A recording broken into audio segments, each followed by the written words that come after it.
Hello guys, ഏകദേശം ഒരേപോലെയും തോന്നിക്കുന്ന 3-4 facial expressions ആണ് ഈ ഒരു ഹൈലൈറ്റ്സ് ഞാൻ കാണിച്ചിരിക്കുന്നത്. എങ്ങനെയുണ്ട്? അതുപോലെ തന്നെ 3-4 ദിവസത്തെ ഒരു ഡേ ഇൻ മൈ ലൈഫാണ് ഈ ഒരു വ്ലോഗ് എന്ന് പറഞ്ഞാൽ നിങ്ങൾ വിശ്വസിക്കോ? വിശ്വസിക്കണം. So once again welcome back to my channel. ഈ ഒരു 3-4 ദിവസമായിട്ട് ഞാൻ കുറച്ച് ബിസി ആയിരുന്നു. കുറച്ചധികം വർക്ക്സും കാര്യങ്ങളൊക്കെ പെൻഡിങ് ഉണ്ടായിരുന്നു. അതാണ് ഈ 3-4 ഫേഷ്യൽ എക്സ്പ്രഷൻ എന്നൊക്കെ ഞാൻ പറഞ്ഞത് കേട്ടോ. അതിൽ ഫസ്റ്റ് ടാസ്ക് ആയിരുന്നു വാൾ പോസ്റ്റേഴ്സ് ഉണ്ടാക്കാന്ന് പറയുന്നത്. നമ്മൾ ഓരോ റൂം മേക്ക് ഓവർ ഒക്കെ ചെയ്യുമ്പോൾ അതിൽ ഏറ്റവും ഇമ്പോർട്ടൻറ്റ് തിങ് അല്ലെങ്കിൽ ഒരിക്കലും ഒഴിവാക്കാൻ പറ്റാത്തൊരു സംഭവം എന്ന് പറയുന്നത് വാൾ പോസ്റ്റേഴ്സ് ആണ്. അപ്പോൾ അത് ഉണ്ടാക്കുന്ന തിരക്കിലായിരുന്നു ഞാൻ. ഇതിന് മുന്നേ നിങ്ങൾ കണ്ടുകൊണ്ടിരുന്ന ഞാനിങ്ങനെ സംസാരിച്ചുകൊണ്ടിരുന്ന ആ വീഡിയോ എന്ന് പറയുന്നത് യൂട്യൂബ് ഷോർട്സിൽ കൊടുക്കാൻ വേണ്ടിയിട്ട് ഒരു ഇൻട്രോ സംതിങ് അങ്ങനെ എന്തെങ്കിലും എടുക്കാനെന്ന് വെച്ചിട്ട് എടുത്തതാണ്. പക്ഷെ അത് ഫ്ലോപ്പ് ആയി പോയി. അതേതായാലും ഞാൻ യൂസ് ചെയ്യുന്നില്ല. എന്നാലും വെറുതെ കിടക്കണ്ടല്ലോ എന്ന് വെച്ചിട്ട് ലോങ് വീഡിയോയിൽ എടുത്തിട്ട്. സോ ഇപ്പൊ ഞാൻ ചെയ്തുകൊണ്ടിരിക്കുന്നതാണ് വാൾ പോസ്റ്റേഴ്സിന് വേണ്ടിയിട്ടുള്ള ക്യാൻവാസസ് കട്ട് ചെയ്തെടുത്ത. കുറച്ച് ദിവസം മുന്നേ എൻ്റെ ഫ്രണ്ട് എനിക്ക് കുറച്ച് ബേബി ബോക്സസ് കൊണ്ടു തന്നിട്ടുണ്ടായിരുന്നു. അതിന്റെ ഷോർട്സ് ഞാൻ അപ്ലോഡ് ചെയ്തിട്ടുണ്ട്. ആക്ച്വലി ആ ബോക്സ് കണ്ടപ്പോഴാണ് എനിക്ക് ഇങ്ങനെ ഒരു ഐഡിയ തോന്നിയത്. നല്ല ക്യാൻവാസും കാര്യങ്ങളൊക്കെ ആയിരുന്നു. അപ്പൊ അത് ഏത് റേഷ്യയിലാണ് എനിക്ക് വേണ്ടത് അതിനനുസരിച്ച് കട്ട് ചെയ്ത് അതിന് ഔട്ട്ലൈൻ ഇട്ട് പെയിന്റ് ചെയ്യുന്നതാണ് സെക്കൻഡ് ഡേ എന്ന് പറയുന്നത്. അതാണ് ഇപ്പൊ നിങ്ങൾ കണ്ടുകൊണ്ടിരിക്കുന്നത്. നൈറ്റും പകലും അങ്ങനെ ഇങ്ങനെയൊക്കെ ആയിട്ടാണ് ഈ ഒരു വർക്ക് കംപ്ലീറ്റ് ചെയ്ത് തന്നെ. എന്നാലും ഞാൻ വിചാരിച്ച പോലെയല്ല, 2 ദിവസത്തിനകം ഈ വർക്ക് ഒക്കെ കംപ്ലീറ്റ് ചെയ്ത് കഴിഞ്ഞു.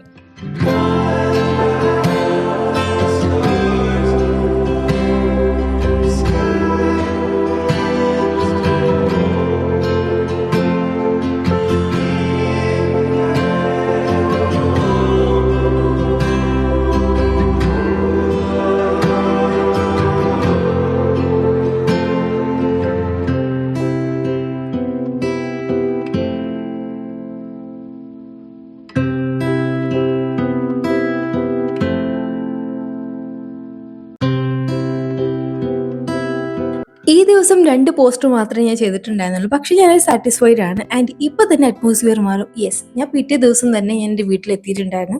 വീട്ടിലെത്തി കുറച്ച് ഫാമിലി ടൈം ഒക്കെ ആയപ്പോഴേക്കും ഞാൻ കുറച്ചും കൂടി റിലാക്സ് ആയി. കാരണം ഈ മന്ത് എനിക്ക് ഫാമിലി ടൈം ഭയങ്കര കുറവായിരുന്നു. അപ്പൊ അവരൊക്കെ കണ്ട് കുറെ നേരം സംസാരിച്ചപ്പോൾ കുറേയൊക്കെ ഞാൻ കൂളായി, കുറേയൊക്കെ ഞാൻ റിലാക്സ്ഡ് ആയി. അപ്പൊ അന്നത്തെ ഈവനിങ് ഞങ്ങൾ കാടമുട്ടയും കട്ടൻ ചായയൊക്കെ വെച്ച് അങ്ങ് അഡ്ജസ്റ്റ് ചെയ്തു. ഞങ്ങളുടെ ഏറ്റവും വലിയ ടീ സ്പോട്ട്, ഒരു വൈകുന്നേരം ചെലവഴിക്കുന്ന സ്ഥലം, കുറെ നേരം വർത്താനം പറഞ്ഞിരിക്കുന്ന സ്ഥലം എന്നൊക്കെ പറയുന്നത് ഞങ്ങളുടെ കൊലായിയാണ്. കൊലായി മീൻസ് സിറ്റ് ഔട്ട്. അപ്പൊ അവിടെ ഇരുന്ന് കുറെ നേരം വർത്തമാനമൊക്കെ പറഞ്ഞ് അങ്ങനെ ഇരുന്നു. ആ ഒരു ടൈമും ആ ഒരു പ്ലേസും ഭയങ്കര വേർത്താണ് കേട്ടോ എന്റെ ലൈഫിൽ.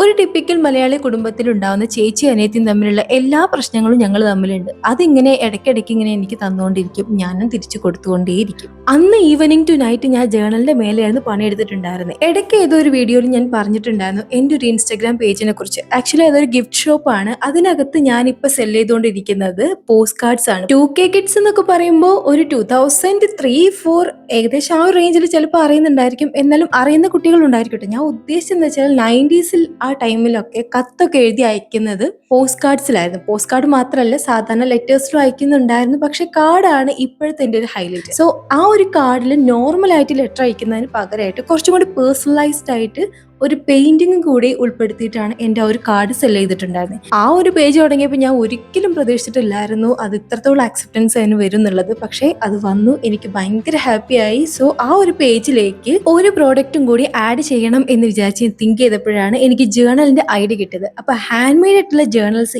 ഇനി മുതൽ എൻ്റെ പേജിൽ അവൈലബിൾ ആയിരിക്കും കേട്ടോ. ഇനി എൻ്റെ വീട്ടിൽ വന്നു കഴിഞ്ഞാൽ എനിക്ക് എപ്പോഴുള്ളൊരു പണിയാണ് എന്തെങ്കിലും കെയർ ചെയ്യാന്നുള്ളത്. അത് ചിലപ്പോൾ ഫേസ് കെയർ ആയിരിക്കും, ചിലപ്പോൾ ബോഡി കെയർ ആയിരിക്കും, ചിലപ്പോൾ ഹെയർ കെയർ ആയിരിക്കും. ഇന്ന് ഞാനിപ്പോൾ ഹെയർ കെയറും ഫേസ് കെയറും മാത്രമേ ചെയ്യാൻ ഉദ്ദേശിച്ചിട്ടുള്ളൂ. എൻ്റെ ഈ മെഹന്തിയുടെ ചെടി നട്ടിട്ട് ഞാൻ ഏകദേശം 5 വർഷത്തോളമായെന്ന് തോന്നുന്നു. 5 വർഷത്തിനിടയ്ക്ക് ഇപ്പോഴാണ് ഇതൊന്ന് കായ്ച്ചു കാണുന്നത്.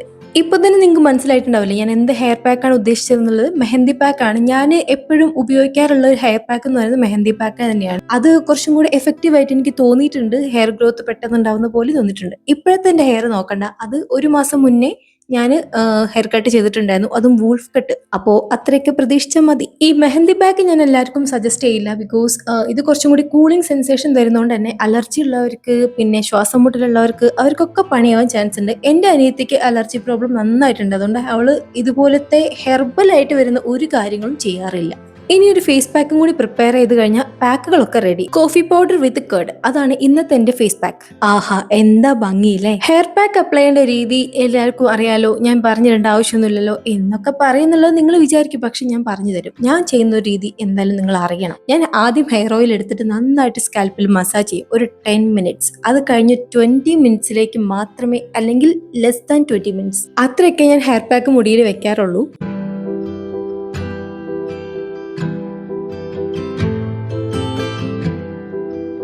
പാക്ക് അപ്ലൈ ചെയ്യുന്ന വീഡിയോ എന്റെ കയ്യിൽ നിന്ന് മിസ്സായി പോയി, സോറി ഗൈസ്. ആ തുടക്കത്തിൽ ആവേശം കണ്ടപ്പോഴേ എനിക്ക് തോന്നിയത് അത് മിസ്സാവുന്നു. കുളിച്ചു കഴിഞ്ഞ് വന്നപ്പോഴേക്കും നല്ലൊരു മഴയും പെയ്തു. ഇനി ഞാൻ കുറച്ച് ഗ്ലിംസസ് കാണിച്ചു തരാം. 3-4 ദിവസമായിട്ട് നമ്മൾ ചെയ്തുകൊണ്ടിരുന്ന ആ ഒരു വർക്ക് ഉണ്ടല്ലോ, വാൾ പോസ്റ്റേഴ്സ്, പിന്നെ ജേർണൽസ്, അതിന്റെ കുഞ്ഞു കുഞ്ഞു ക്ലിപ്സുകൾ.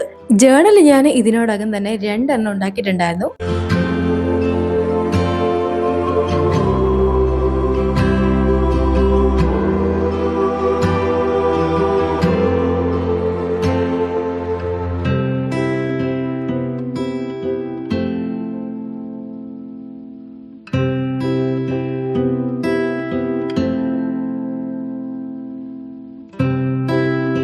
എന്റെ ലിസ്റ്റിൽ ഇതുവരെ ഇല്ലാതിരുന്ന ഒരു സംഭവമാണ് ഇപ്പൊ ഞാൻ ഉണ്ടാക്കിക്കൊണ്ടിരിക്കുന്നത്. ഭയങ്കര പിൻട്രസ്റ്റ് വൈബ് തരുന്ന, എന്നാൽ ഇൻസ്റ്റയിൽ ഇപ്പൊ ട്രെൻഡിങ് ആയിട്ട് ഓടിക്കൊണ്ടിരിക്കുന്ന ഒരു ഷെൽഫാണിത്. അതും റെഡ് കളറിൽ നല്ല ഭംഗിയുണ്ടായിരിക്കും നമ്മുടെ റൂമിലൊക്കെ വെച്ച് കഴിഞ്ഞാൽ. ഞാനിത് ഉണ്ടാക്കിയിട്ടുള്ളത് നോട്ട്ബുക്കിന്റെ പേജസ് വെച്ചിട്ടാണ്. കുറച്ചും കൂടി സിമ്പിൾ ആയിട്ട് ഈസി ആയിട്ട് ചെയ്യണമെന്നുണ്ടെങ്കിൽ ന്യൂസ് പേപ്പർ ആണ് ബെറ്റർ ഓപ്ഷൻ. ഈ ഒരു ഷെൽഫ് ഞാൻ റെഡ് കളറിലും ബ്ലൂ കളറിലും കണ്ടിട്ടുണ്ട്. കുറച്ചും കൂടെ എനിക്ക് ഭംഗിയായിട്ട് തോന്നിയത് റെഡ് കളർ തന്നെയാണ്. പക്ഷേ അങ്ങനെ ഇനി ഉറപ്പിച്ചങ്ങോട്ട് പറയുന്നില്ല, കാരണം ഓരോ റൂമിനും ഓരോ വൈബ് ആയതുകൊണ്ട് ഏതാ മാച്ച് എന്നുള്ളത് നിങ്ങൾ നോക്കിയിട്ട് നിങ്ങൾ തന്നെ ഉണ്ടാക്കുക.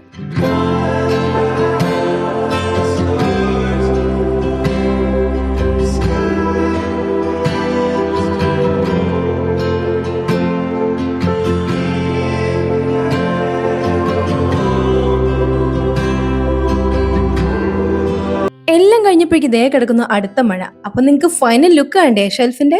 എനിക്ക് തന്നെ കണ്ടിട്ട് വാവ് ആയിപ്പോയി. അടിപൊളിയായിട്ടുണ്ട്. ഞാൻ ഒരിക്കലും വിചാരിച്ചില്ല ഫൈനൽ ലുക്ക് ഇത്രയ്ക്ക് ഗംഭീരായിരിക്കും എന്നുള്ളത്. ഒരു റീൽ കണ്ടിട്ടാണ് ആക്ച്വലി ഞാൻ ട്രൈ ചെയ്തത്. അതിൽ കറക്റ്റ് ആയിട്ട് ഡീറ്റെയിൽഡ് ആയിട്ട് കാണിച്ചിട്ടൊന്നുമില്ല. എന്നാലും എന്റെ ഒരു ഐഡിയക്ക് ചെയ്ത് കഴിഞ്ഞ് ഫൈനൽ ലുക്ക് കണ്ടപ്പോൾ ഭയങ്കരമായിട്ട് ഇഷ്ടപ്പെട്ടു. ഇനി ഇതെല്ലാം വെച്ച് കഴിഞ്ഞിട്ടുള്ള റൂമിന്റെ ലുക്ക് കണ്ടപ്പോഴാണ് എന്റെ പൊന്നോ എനിക്ക് ഭയങ്കരമായിട്ട് ഇഷ്ടപ്പെട്ടു. ഈ ഫയറി ലൈറ്റ് കൂടെ വന്നപ്പോഴാണ് അതിന്റെ ലുക്ക് തന്നെ മാറിയത് കേട്ടോ. Note the point, fairy light നിർബന്ധമാണ്. ഷെൽഫൊക്കെ ഈ മഞ്ഞ കളറിൽ നിന്ന് ഇങ്ങനെ തിളങ്ങുമായിരുന്നു. എനിക്ക് ഭയങ്കരമായിട്ട് ഇഷ്ടപ്പെട്ടു. ആക്ച്വലി ഇതിൽ കാണുമ്പോൾ ഇത്രയൊക്കെ ഭംഗിയുള്ളൂ, പക്ഷെ നേരിട്ട് കാണുമ്പോഴാണ് ഭയങ്കര ലുക്കാണ്. ആ ലുക്കിന്റെ സന്തോഷമാണ് ഇപ്പൊ ഈ മുഖത്ത് കാണുന്നത്. 3-4 ദിവസമായില്ലേ അതിന്റെ. ഈ റൂം ഇപ്പൊ എന്റെ അനിയത്തിയുടെ കൈവശമാണെങ്കിലും ഇതിനു മുന്നേ എന്റെ കൈവശത്തിലായിരുന്നു. പക്ഷെ അന്നൊക്കെ ഞാൻ ഈ റൂം മേക്ക് ഓവർ ഒക്കെ ചെയ്യുമ്പോഴൊന്നും ഇത്രയും ഭംഗി ഞാൻ കണ്ടിട്ടില്ല. ചിലപ്പോ ട്രെൻഡ് മാറിയതിന്റെ ആയിരിക്കും. അങ്ങനെ എന്റെ യൂട്യൂബ് ഫാമിലിക്ക് എന്റെ പോസ്റ്റ് കാർഡ്സും കൂടി ഞാൻ പരിചയപ്പെടുത്തിക്കൊണ്ട് ഈ ഒരു വ്ലോഗ് ഇവിടെ അവസാനിപ്പിക്കുന്നു. അപ്പൊ അത്രേ ഉള്ളൂ. Good night.